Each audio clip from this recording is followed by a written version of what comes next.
بدون لحم ولا طون، واش يجي اروع مسمن، كيجي مورق ولذيذ ما تشبعيش منه.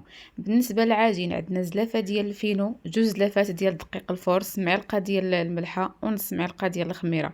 كنعجنوا العجينه مزيان بالما يكون دافي، غادي يكون بارد. كنعجنوها مزيان بلا ما ندلكوها، كندهنوها بشويه ديال زيت الروميه وكنديروها في بلاستيكه وكنخليوها حتى كتطلق معنا العجين مزيان، تقريبا واحد ربع ساعه وحنا نخليوها باش تطلق معنا. بالنسبه للحشوه غادي نحتاجو حبه ديال الفلفله، وهنا الحشوه على حساب الكميه اللي غديروا نتوما ديال المسمن. درت انايا حبه ديال الفلفله، 3 الحبات ديال الجزر و3 الحبات ديال القريعه اللي كنقولوا ليها حنا تخريفينت. المهم هادو راه كانوا عندي انايا في الثلاجه، وقلت نصايب مسمنات وصايبتهم، جاو روعه روعه، كيجي لذيذ هذا المسمن، غير جربوه على حسابي. هنا غادي نحك كل شيء، كندوزو في الحكاكه الغليظه. كنضيف عليهم واحد الرويس ديال الثومه. الثومه كندوزها في الحكاكه الرقيقه بطبيعه الحال. بالنسبه للعطريه كنحتاجو شويه ديال الملحه حتى هي على حسب الذوق، وكنحتاجو شويه ديال التحميره وشويه ديال الخرقوم والزيت. الزيت ما تكتروهاش بزاف، انا ما كنبغيش مسمن يكون هكاك ميدم بزاف. غادي نحطوها فوق النار حتى نشحروها مزيان مزيان. بالنسبه للتوابل قلت لكم التحميره، البزار، الخرقوم فقط بدون اضافات.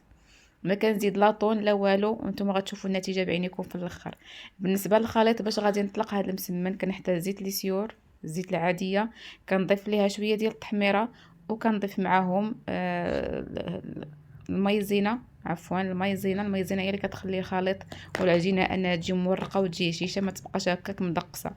كنخلطوا مزيان هذيك الزويته مع دوك المكونات، وكنطلقوا بهم العجين بعد ما كنعملوه كويرات على حساب نتوما قداش بغيتوا المسمن. انا كندير مسمن العامر، كنبغي يكون كبير شي شويه. هنا كما تشوفوا معايا راني كورت العجينه كلها يكونوا قياس قياس. صافي غادي نحطوها تطلق شويه، من بعد ما كندهنوها بزويته باش ما يتلصقش لينا هذاك العجين. كنحطوها حتى كتطلق شي شويه، كنجيبوا الخليط ديالنا كنخليوه حتى يبرد مزيان باش ما يتقطعش معنا العجين ديال المسمن. الا كان العجين دافي، عفوا الخليط دافي، العجينه غتتقطع معنا. هنا كنطلقوها نورقوها مزيان مزيان، كنرش عليها شويه ديال الفينو.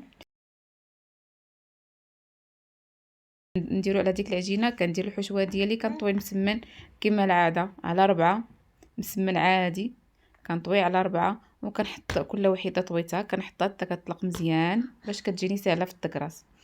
ومن بعد كندوزو نطيبو.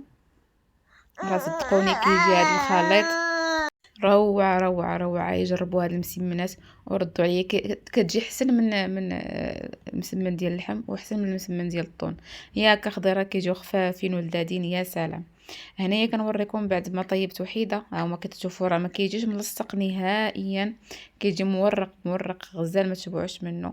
هنايا كتشوفوها هي تنفخات معايا، ولو انها فيها زعما العماره، وغالبا المسمن ديال العماره ما كيتنفخش مع كيكون متقل شي شويه ما كيتنفخش.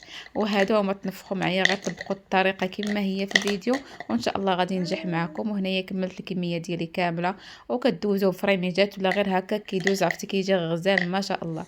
وحتى لهنا غادي نكون كملت معكم الفيديو. وما تنساونيش دائما بلايك ديالكم باش تدعموني وشي تعليق زوين بحالكم، وزوروا القناه ديالي راه حاطه فيديوهات كثارين. وما تنساونيش بالاشتراك، اشتركوا في القناه باش يوصلكم كل جديد ان شاء الله. ومع السلامه وبصحه والراحه.